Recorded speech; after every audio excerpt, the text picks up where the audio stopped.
오늘도 하나님의 은혜가 여러분 가운데 함께하기를 주의 이름으로 축복합니다.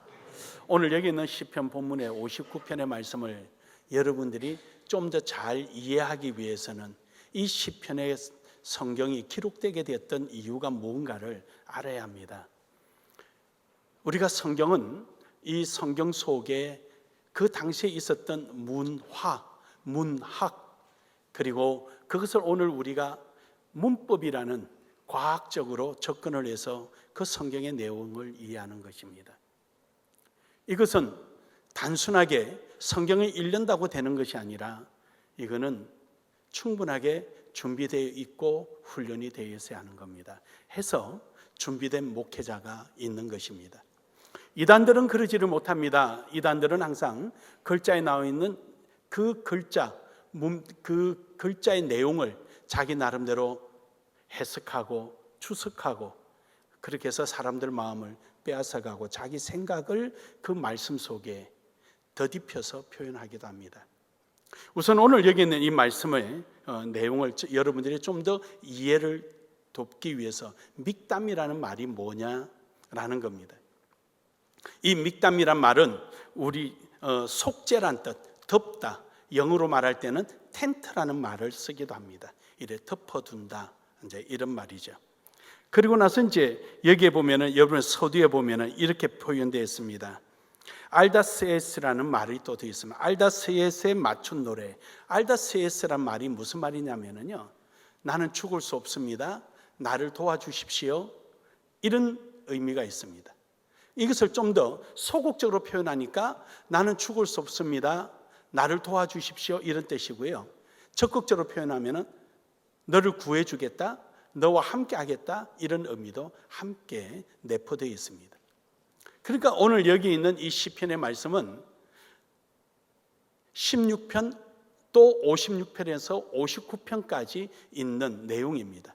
이게 이제 믹담에 맞춰서 표현되어 있는 건데, 이것은 저자가, 이 시를 기록했던 저자가 아주 심각한 고난과 환란 속에 있는 그 내용을 담고 있습니다. 그렇다면 오늘 여기 있는 본시는 어디에 근거를 두고 있냐면은 사무엘상 19장 8절에서 17절의 내용입니다. 이것은 사무엘상 19장에 있는 내용을 여러분에게 소개하면 이런 내용입니다. 사무엘상 19장의 내용은 이런 내용입니다. 다윗이 사울의 밑에서 장수로서 역할을 하고 전쟁에 나가면은 백전백승을 하는 거예요. 그러니까 백성들이 뭐라고 말을 하냐면은 사울은 천천히요, 다윗은 만만이라. 그러니까 사울이 자기의 왕권에 대한 심각한 불안감을 느끼기 시작합니다. 백성들이 자기에게는 천천히라 그러고 다윗에게는 만만이라 그러니 이 왕 자리가 다윗에게 빼앗기지 않겠나라는 심각한 불안감이 생기게 됩니다. 해서 다윗을 죽이려고 계획을 세웁니다. 그래서 내일 아침에 다윗을 내 밥 먹는 밥상머리에서 다윗을 죽여야지 하고 계획을 세웁니다. 그래서 오늘 여러분이 읽은 말씀 속에 아침이란 단어를 주의 깊게 들으셔야 되는 겁니다. 이런 아침이란 단어, 이 아침이는 단순한 시간을 말하는 것이 아니라 그 아침 속에 상당한 의미가 내포되어 있는 문학적 표현입니다. 그래서 사울은 아침에 장수들을 다 불러서 함께 아침 식사를 하는데 그 자리에서 다윗을 죽여야 되겠다라는 생각을 가지는 거예요. 그런데 이 사실을 사울의 아들인 요나단이 알아챈 거예요. 그래서 요나단이 사울에게 가서 이야기합니다. 다윗에게 가서 이야기합니다. 다윗아, 너 내일 아침에 오지 마.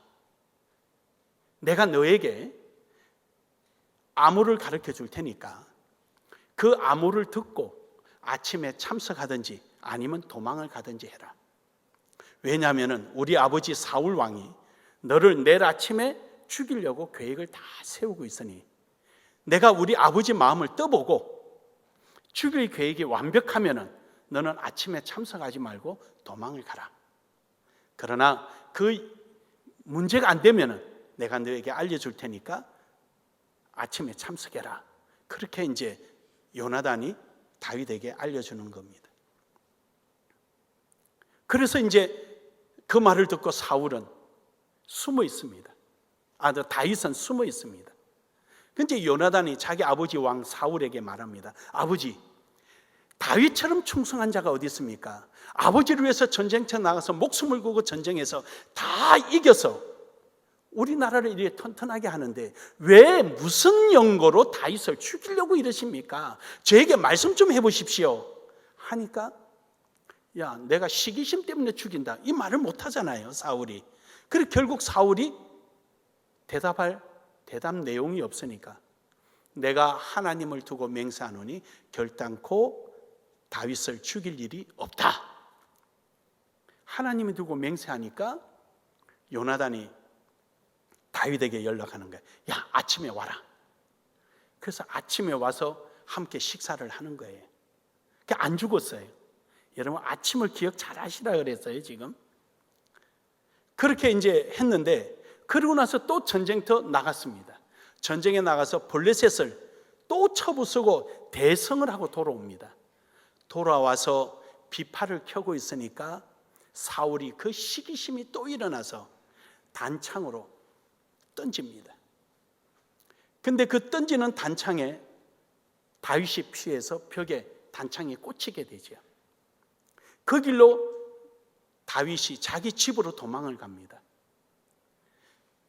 그러니까 사울이 다시 신복들을 불러서, 너 오늘 저녁에 사울의 집에 가서 매복해 있다가 아침에 다윗의 집에 매복해 있다가 아침에 다윗을 죽여라, 이렇게 내리는 거예요. 근데 이제 다윗의 아내인 미갈이 사울의 딸이잖아요. 이 미갈이 이 음모를 알게 됩니다.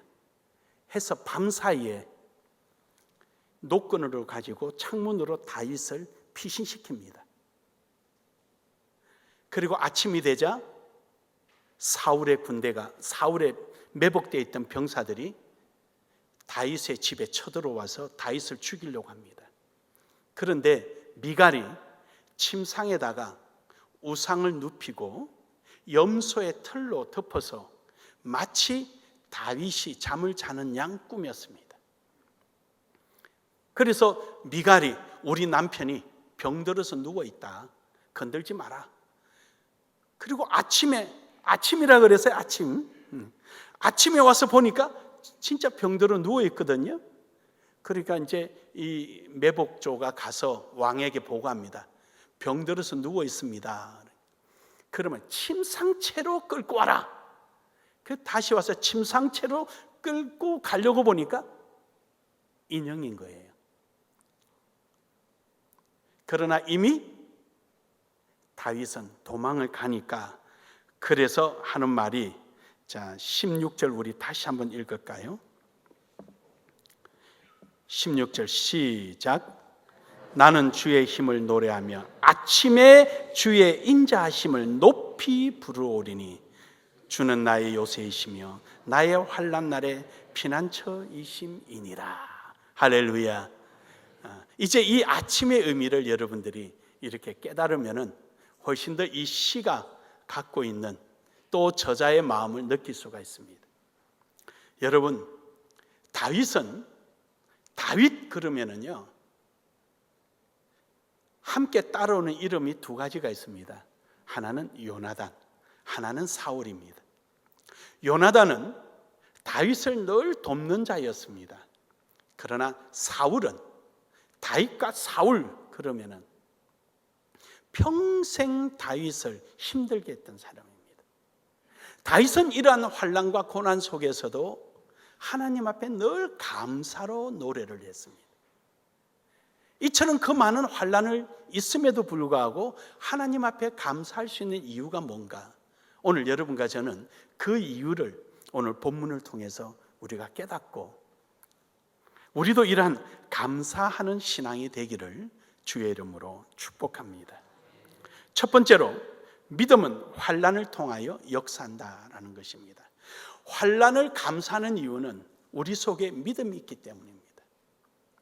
이 믿음을 가진 사람에게 다가오는 환난은 하나님의 역사를 체험할 수 있는 기회가 되는 거예요. 할렐루야. 그런 의미에서 우리는 믿음은 환난을 통하여 역사하는 거예요. 여러분이 가지고 있는 그 믿음을 사용하는 거예요. 할렐루야. 난세에 영웅이 난다. 물론 이걸 역설적으로 역사가 영웅을 만든다는 말도 하지만 저는 그렇게 생각하지 않습니다. 모든 것이 갖춰져 있는 자리에 지도자는 나올 수 있지만 모든 것이 갖춰지지 않는 혼란 속에 진정한 영웅, 지도자는 나온다는 겁니다. 그 사람이 바로 영웅이 되는 거예요. 할렐루야. 여러분과 저는 그 믿음으로 우리의 신앙을 지키며 나아가는 줄 믿으시길 바랍니다. 베드로전서 5장 8절에서 9절에 보면은 근신하라 깨어라 너희 대적마귀가 우는 사자같이 주로 다니며 삼킬 자를 찾나니 너희는 믿음을 굳게 하여 그를 대적하라. 이는 세상에 있는 너희 형제들도 동일한 고난을 당하는 줄 알미라. 우리는 모두에게 고난이 오게 되는데 그 고난을 이겨내는 사람이 누구냐? 바로 믿음을 가지고 있는 사람입니다. 여러분 속에 있는 믿음을 사용해라는 거예요. 여러분의 믿음을 이용해라는 거예요. 할렐루야. 그래서 우리에게 오는 이 고난은 믿음을 사용할 수 있는 기회가 된 겁니다. 하박국서 2장 4절에 보면은 보라 그의 마음은 교만하여 그의 속에는 정직하지 못하리니 그러나 의인은 그 믿음으로 말미암아 살리라. 왜냐? 하박국 시대 때 많은 혼란기였습니다. 이스라엘의 혼란기였어요.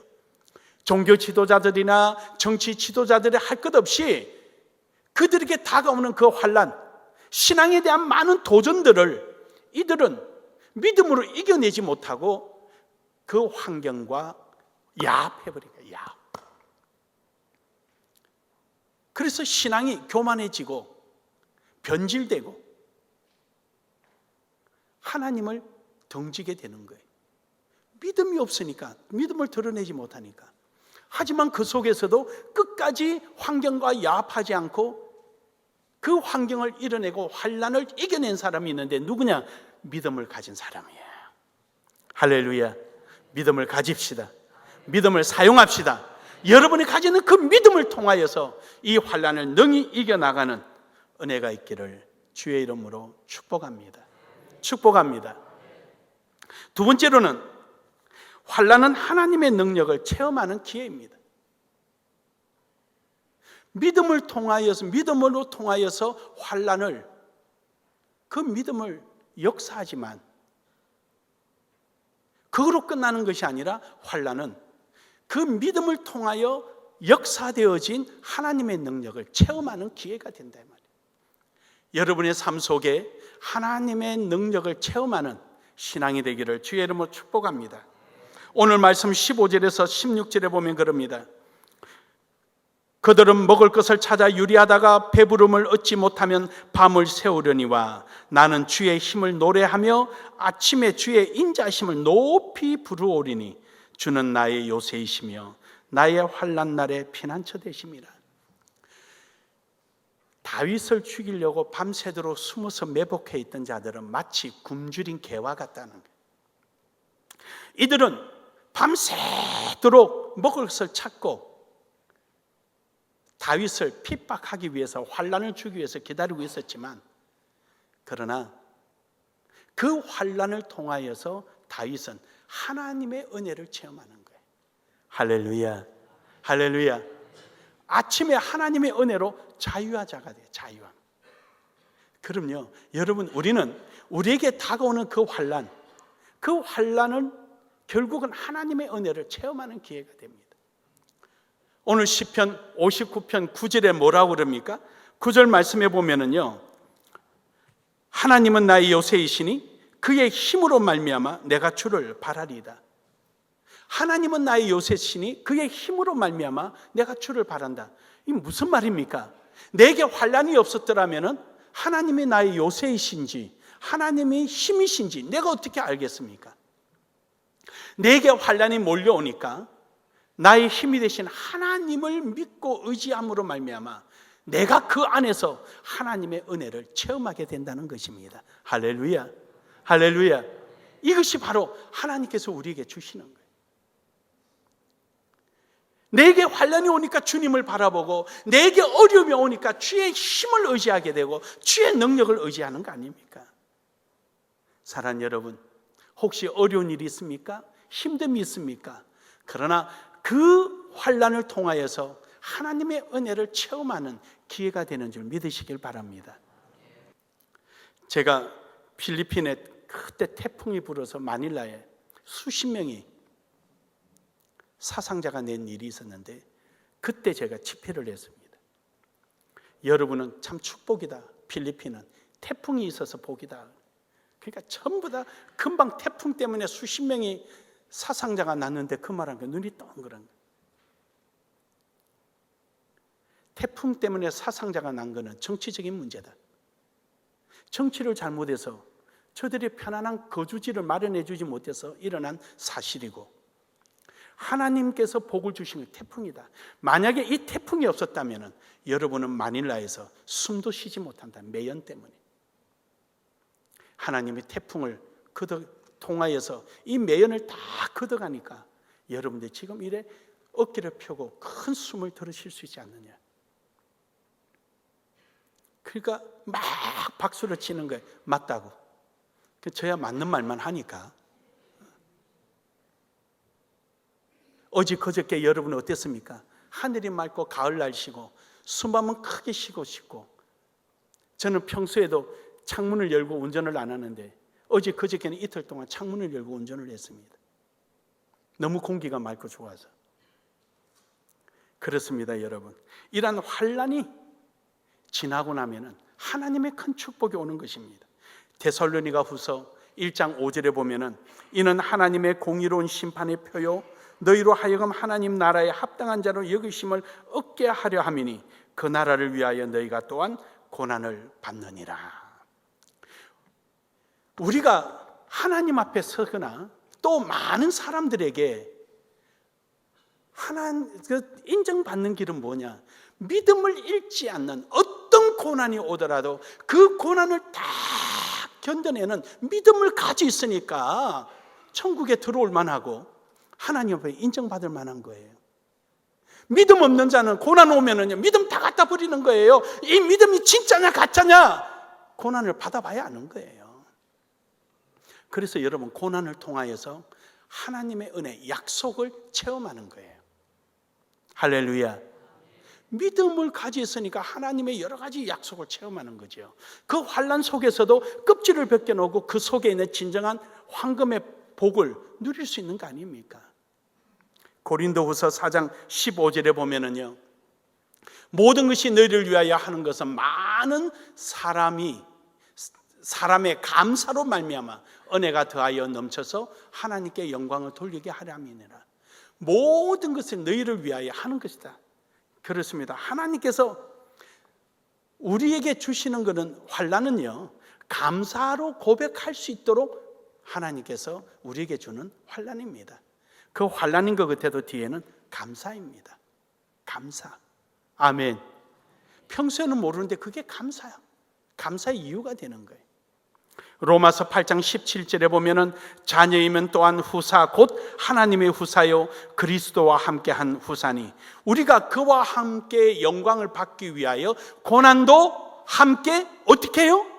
받아야 할 것이니라. 그럼요.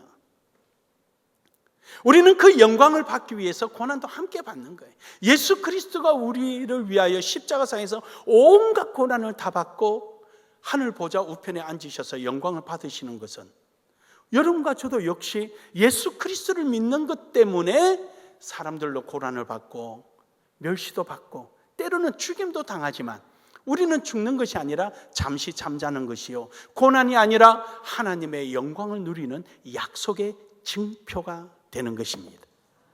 사랑하는 여러분, 오늘도 여러분 환난이 오면은 아하, 하나님의 은혜를 체험할 수 있는 기회구나, 하나님의 복을 체험할 수 있는 기회구나, 그렇게 생각하는 거예요.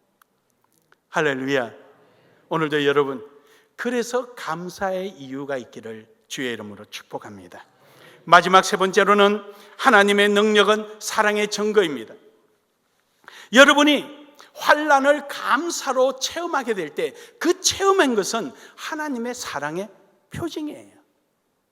왜냐하면 17절에 보면 이럽니다. 나의 힘이시여 내가 주께 찬송하오리니 하나님은 나의 요새시며 나를 긍휼히 여기시는 하나님이십니다. 그가 집을 떠나서 밤에 줄을 타고 도망을 갔는데, 야, 내 팔자가 왜 이래 빡빡해? 내 팔자가 왜 이래? 실컷 잘해주고 내가 이 고통을 왜 받아야 돼? 원망 안 했어요. 피한 거에 대해서, 야, 하나님의 긍휼이다, 긍휼. 내가 어떻게 그 사이에서 피해서 왔는가? 할렐루야.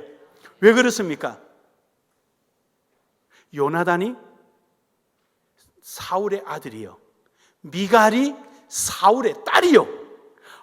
이들로부터 피할 수 있는 은혜를 입었으니 어찌 저들이 할 수 있겠느냐는, 아들이요 딸로부터 구원을 받았으니 하나님의 사랑이 아니고는 이게 어찌 가능하겠느냐.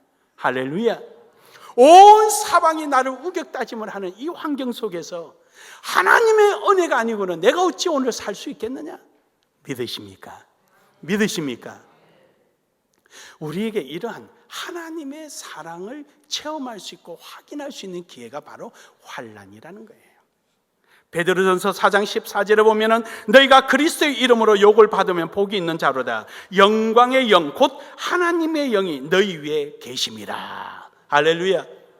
그리스도의 이름으로 욕받는 것, 내가 믿음을 지키는 것 때문에 찾아오는 환난, 내가 믿음을 생활하는 것 때문에 내게 오는 손해, 그것은 도리어 하나님이 함께하고 있음을 깨달을 수 있는 기회가 됐다는 거예요. 시편 50편 15절에 보면 이릅니다. 환난 날에 나를 부르라. 내가 너를 건지리니 내가 나를 영화롭게 하리로다. 그렇습니다. 환난을 통하여서 하나님의 사랑을 확인하고 하나님을 영화롭게 하는 것이 바로 이 환난을 통해서 일어나는 거예요. 좋을 때는 하나님이 나와 함께 하시는 줄 잘 모릅니다. 그러나 이런 환난을 통하여서 모두가 안 된다고 할 때 되게 되고, 모두가 불가능할 때 가능케 되고. 할렐루야. 사랑하는 여러분, 오늘도 여러분 믿음 갖고 나아가기를 주의 이름으로 축복합니다. 축복합니다. 그 믿음을 통하여서 하나님의 역사를, 그 믿음을 한번 표현해 볼 수 있는 기회가 되고, 그 표현을 한 자리에 하나님의 은혜를 체험하게 되고, 하나님의 은혜를 체험한 것은 바로 하나님의 긍휼하심과 사랑이 여러분이 느끼게 되는 기회가 되는 줄 믿으시길 바랍니다. 로마서 8장 18절에 보면 이럽니다. 생각 끝에 현재의 고난은 장차 우리에게 나타날 영광과 좋게 비교할 수 없도다. 그렇습니다. 지금 받는 이 고난이요, 뒤에 받을 영광하고는 전혀 비교할 수가 없습니다. 그러므로 여러분, 결론적으로 여러분과 저는 어떤 삶을 살아야 됩니까? 로마서 1장 17절에 있는 말씀대로 의인은 믿음으로 살리라. 의인은 믿음으로 살리라. 그럼요, 이 환난이나 이런 게 중요하지 않아요. 여러분, 우리에게 믿음이 중요한 거예요. 우리가 환경을 보지 않고 우리 속에 있는 바로 예수 그리스도에 대한 믿음이에요. 할렐루야. 히브리서 10장 22절에서도 보면은 우리가 마음의 뿌림을 받아 양심의 악을 깨닫고 몸을 맑은 물로 씻었으니 참 마음과 온전한 믿음으로 하나님께 나아가자. 예수 그리스도의 십자가의 그 피가 우리 심령 속에 뿌려져서 우리가 깨끗이 씻음을 받음을 믿는 그 믿음으로 하나님 앞에 나아가는 것입니다. 그러므로 한마디로 말하면은 하나님께서 우리에게 주신 오늘 이 본문의 말씀에 한마디로 우리가 환난의 환경은 믿음 안에서 감사의 기회가 된다. 환난이란 이 환경은 믿음 안에서 감사할 수 있는 기회다라는 것이, 오늘 여러분 속에 어떤 환난이 있고 어떤 어려움이 있을지라도 여러분의 그 감사가 나올 수 있는 이유는 바로 여러분 속에 하나님에 대한 절대적 믿음입니다. 이 믿음으로 감사하기를 주의 이름으로 축복합니다.